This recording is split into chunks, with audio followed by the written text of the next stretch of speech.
मला माहिती आहे की भारतीय जनता पार्टी वाढवण्यामध्ये ज्या अनेक नेत्यांचा हातभार लागला, योगदान लागलं, त्यापैकी माननीय खडसे साहेब. ठीक आहे, काही समस्या निर्माण झाल्या, अडचणी निर्माण झाल्या.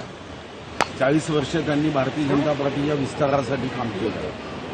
आता त्यांना सन्माननीय अमितभाईंनी भारतीय जनता पार्टीमध्ये येण्याच्या संदर्भात काही चर्चा केली असेल तर मला माहिती आहे. पण एक गोष्ट नक्की आहे, जेव्हा काहीच नव्हतं तेव्हा जे नेते, जे कार्यकर्ते पक्षासाठी जीव लावून काम करायचे त्यापैकी खडसे साहेब आहे याची मला माहिती आहे. कारण मी प्रदेश अध्यक्ष असताना ते विरोधी पक्ष नेता होते आणि एक जानदार शानदार स्वभावाचे नेते म्हणून त्यांच्याबद्दल सर्वच कार्यकर्त्यांच्या मनात सन्मान होता. काळाच्या ओघात काही घटना घडल्या आणि ते पक्षाच्या बाहेर गेले, तेव्हाही मी आपल्याला सांगितलं होतं की त्यांनी पक्षाच्या बाहेर जाणं पक्ष वाढेल, मोठा होईल याबद्दल शंका नाही. हजारो कार्यकर्ते कष्ट करतात, पक्ष मोठा होतो. पण आपल्या घरचे लोक बाहेर जाणं हे काही योग्य नाही.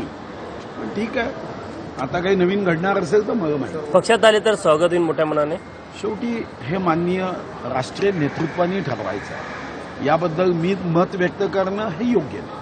देवेंद्रजी मुख्यमंत्री म्हणून विक्रम केलेला आहे, पवारांना मागे टाकलं, तिसरे लॉंगेस्ट सर्व करणारे मुख्यमंत्री झाले. तर अभिनंदन केलं पाहिजे. त्यांनी महाराष्ट्राचं नेतृत्व अनेक वर्ष करावं ही आमची सदिच्छा.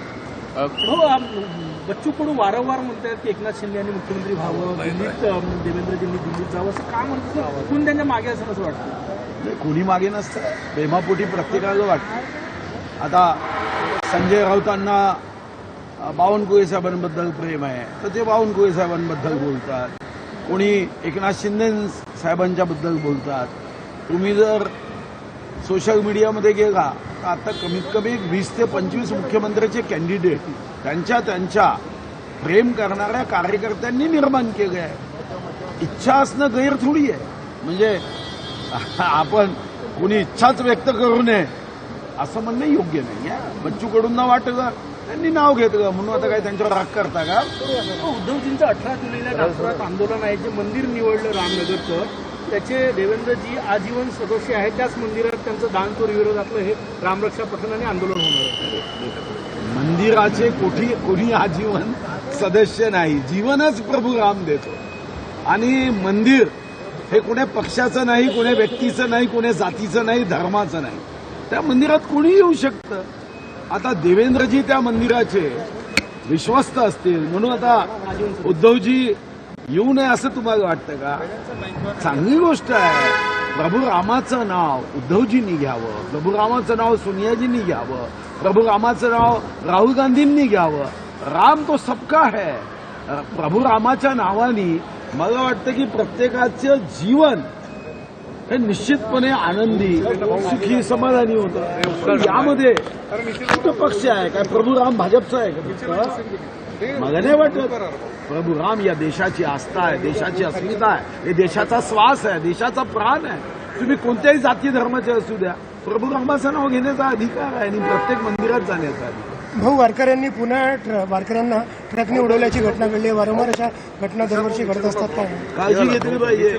अशा घटना दरवर्षी होणं गैर आहे. या संदर्भात आपण त्यांना कवचकुंडल दिलं, पण पैसे दिल्याने काम होईल का? आता मीही माझ्या जिल्ह्यातल्या एका वारकऱ्याचं असंच अपघाती निधन झाल्यावर 4 लाख रुपये आम्ही नेऊन दिले. पण त्याच्या कुटुंबात तो भक्तिरस, तो भक्तिभाव, अध्यात्माचं केंद्र असणारा तो वारकरी पुन्हा येणार आहे का? हो, काळजी घेतली. लाडक्या बहिणी सपकाळ यांनी टीका केलेली आहे की सर्वांना समजून टाका, हा भाजपचा रोडमॅप असल्याचं ते म्हटले. ठीक आहे, ते त्यांचं व्यक्तिगत मत आहे, त्याच्यावर प्रतिक्रिया काय द्यायची? प्रत्येकाला व्यक्तिगत मत आहे. या अगोदर काँग्रेसच्या बद्दल आमच्यापैकी अनेक जण असंच म्हणायचं. भाऊ, लाडक्या बहिणींचे 92 लाख नावं कमी झालेले आहे. विरोधक टीका करते आहे, सुरुवातीला हे दिलं ना आता नावं कमी केली जातात. हे कमी करू नये, म्हणजे अयोग्य असतील तर कमी करावे. पण 92 लक्ष जर नावं मला माहिती नाही कमी झाले असेल ते याचं एकच कारण आहे, ई-केवायसी योग्य अजून मुदत वाढवण्याची आवश्यकता आहे. ई-केवायसीची मुदत वाढवली ते हे नावं योग्य पद्धतीने येऊ शकतात. खासदार विनायक राऊत यांच्या विरोधात गुन्हा दाखल झालेला आहे. त्यांची सुनेनं गंभीर हे केले, आरोप केलेले आहे. असं आहे, त्यांचं कौटुंबिक आपल्याला माहिती नाही. आता त्यांनी FIR केली असेल तर पोलीस चौकशीमध्ये निष्पन्न होईल. हो, आपण काय मत व्यक्त करणार? शेवटी त्यांचा कौटुंबिक प्रश्न आहे तो. हो, आज रात्री बैठक आहे मुंबईला, काय सांगा? नाही, मुंबईला आमची नियमित बैठक कोर कमिटीची होते. त्या बैठकीला जातो आहे. तर पक्षाचा विस्तार, पक्षाचं संवर्धन, योजना लोकांपर्यंत पोहोचवणे, गरिबाची सेवा करण्यासाठी अजून आपल्याला उत्तमातलं उत्तम काय करता येते, शेतकऱ्यांना आपण कर्जमुक्ती दिली, कर्जमुक्तीचा लाभ त्यांना होतो की नाही याबद्दल सक्रियपणे आपण कार्यरत असणं, असे अनेक विषय आहेत. कुठेतरी विदर्भात मोठ्या प्रमाणात पाऊस कमी झाल्यामुळे कुठेतरी संकट आहे. अवकाळीचं मराठवाडा झाला, विदर्भ झाला. गंभीर आहे. मी अशा शेतकऱ्यांच्या संदर्भामध्ये आपल्याला मदतीच्या भावनेने काम केलं. थँक्यू भाऊ. लोकशाही मराठी ऐका, पहा, जागरूक रहा.